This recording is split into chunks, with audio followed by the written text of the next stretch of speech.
Hey guys, and welcome to a quick short video because the sun is setting and the lighting's going away. Anyway, today I will be talking to you about dating a college boy while you're in high school.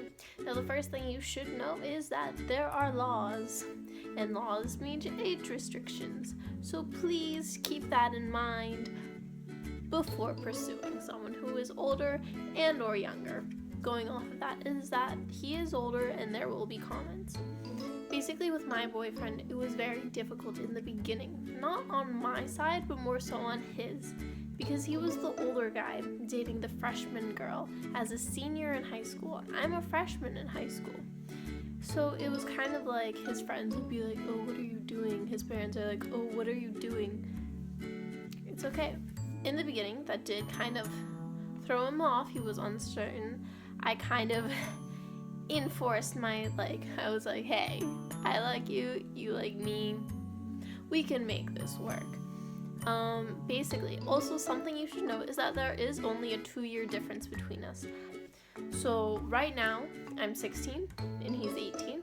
This year, he'll turn 19 and I'll turn 17. The second thing to be aware of is that there is commitment involved. You guys have to communicate to see what that necessarily means for you. Some people have open relationships. Some people are very closed off and committed to each other. You have to talk to each other to see what you want. In the beginning, we had a little rocky start because he is 666 miles away from me. Basically, we ended up breaking up because it was a huge thing that we went through. But then after we broke up, we got back together because we were like, I like you, you like me, let's make work. With the whole communication thing, you have to kind of act like you are first getting to know each other, first getting to flirt, first beginning to just kind of be like your first thing. People's relationships usually end up going downhill when they're no longer putting the time and effort to go out on dates, to kind of act like you're trying to seduce them. Basically, you're trying to get them to be yours.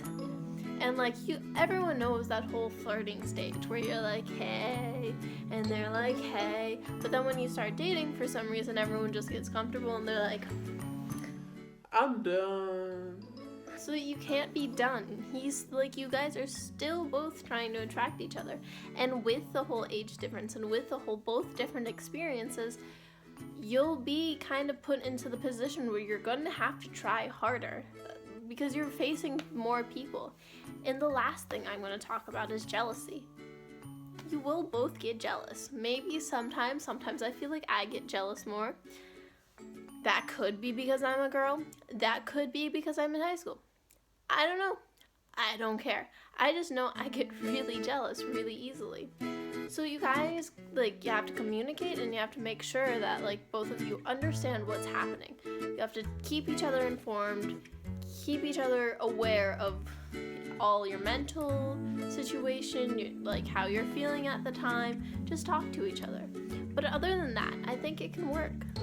Dating in high school doesn't necessarily have to limit you to only dating in high school, because at the end of the day, there are people out there with age differences. Take example, my stepmom and my dad, with 18 years apart, but because they're older, it doesn't matter.